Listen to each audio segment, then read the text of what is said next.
ఈ మధ్య కాలంలో రెండు తెలుగు రాష్ట్రాల్లో మారుమోగుతున్న పేరు Hyderabad disaster response and assets monitoring and protection. Simple గా చెప్పాలంటే హైడ్రా. అక్రమార్కుల గుండెల్లో రైళ్లను పరిగెత్తిస్తోంది వ్యవస్థ.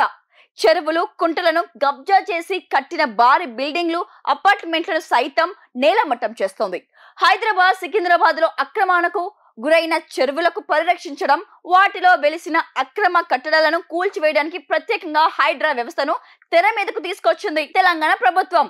అదనంగా 3000 మంది సిబ్బందిని దీని కేటాయించింది.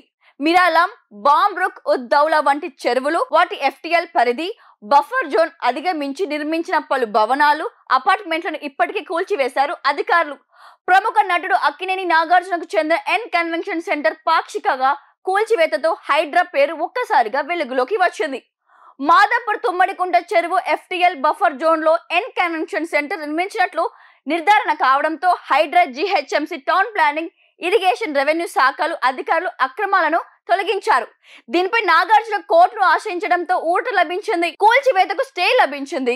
ఈ నేపథ్యంలోనే మాజీ మంత్రి మల్లారెడ్డిలో భయం మొదలైందట. హైడ్రా కూల్చివేతతో మల్లారెడ్డి తనను లక్ష్యంగా చేసుకొని బుల్డోజర్లు వస్తాయని ఆయన ముందుగానే అంచనా వేసుకుంటున్నారు. న్యాయ నిపుణులతో సంప్రదింపులు జరుపుతున్నట్లు సమాచారం. తమకు చెందిన నిర్మాణాలకు జోలికి రాకుండా ముందస్తుగా ఎలాంటి చర్యలు తీసుకోవాలన్న దానిపై చర్యలు జరుపుతున్నారని తెలిసింది. ఎందుకంటే Hyderabad disaster response and assets protection agency next target తానే అని ఆయనకు తెలుసు. అందుకే ముందస్తు చర్యకు మల్లారెడ్డి కుటుంబ సభ్యులు దిగినట్లు చెబుతున్నారు. వీలుంటే సోమవారం న్యాయస్థానాన్ని ఆశ్రయించే ఆలోచనలో ఉన్నారని తెలిసింది. మల్లారెడ్డి అధికారంలో ఉన్నప్పుడు కాంగ్రెస్ నేతలతో పాటు ప్రస్తుత ముఖ్యమంత్రి రేవంత్ రెడ్డిపై తొడలుగొట్టారు. వ్యక్తిగత దూషణలు దిగారు. ఛాలెంజ్లు కూడా విసిరారు.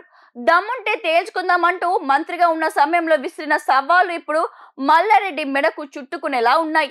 ఎందుకంటే మల్లారెడ్డి శుద్ధపూసేం కాదు. ఆయన నిర్మాణాలన్నీ అక్రమణాలే. ప్రభుత్వం మారిన వెంటనే ఆయనపై ఎన్నో ఫిర్యాదులు కూడా అందాయి. తమ భూములను ఆక్రమించుకున్నారని కొందరు, తక్కువ ధరకు తమ వద్ద నుంచి భూమిని కొనుగోలు చేసి తమను చీటింగ్ చేశారంటూ ఇలా అనేక రకాలుగా ఫిర్యాదులు పోలీస్ స్టేషన్ లో పెండింగ్ లో ఉన్నాయి. ప్రధానంగా మల్లారెడ్డి చెరువులు, నాలలను ఆక్రమించి ఆసుపత్రులు పాటు కళాశాలలు, యూనివర్సిటీలను నిర్మించారని కూడా తాజాగా ఫిర్యాదులు అందింది.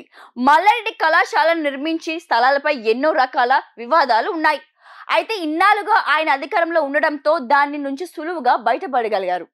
పైగా మంత్రి పదవిలో ఉండడంతో ఆయనకు తిరుగు లేకుండా పోయింది. అయితే ఒక్కసారిగా తెలంగాణ పరిస్థితులు మారాయి. ఆయన ఓటమి పాలైన బీఆర్ఎస్ లోనే ఉన్నారు. మల్లారెడ్డి తిట్టిపోసిన రేవంత్ రెడ్డి ఇప్పుడు ముఖ్యమంత్రి స్థానంలో ఉన్నారు. ఇదొక కారణం చాలదు, బుల్డోజర్ బయలుదేరడానికి అంటూ పెద్ద ఎత్తున ప్రచారం కూడా జరుగుతోంది. మల్లారెడ్డి గత కొద్ది రోజుల నుంచి మౌనంగానే ఉంటున్నారు. హైడ్రా కూల్చివేతలో నగరంలో మొదలు పెట్టడంతో కొత్త అలజడిలతో ఉన్నట్టు తెలుస్తోంది. అయితే విద్యా సంస్థలు, ఆసుపత్రులు కాబట్టి వాటి జోలికి రారులే అన్న ధీమాలో ఉన్నారు. కాంగ్రెస్ అధికారంలోకి వచ్చిన తొలి నాళ్లలో మల్లారెడ్డి కళాశాలలోని కొన్ని అక్రమ నిర్మాణాలను కూల్చివేశారు.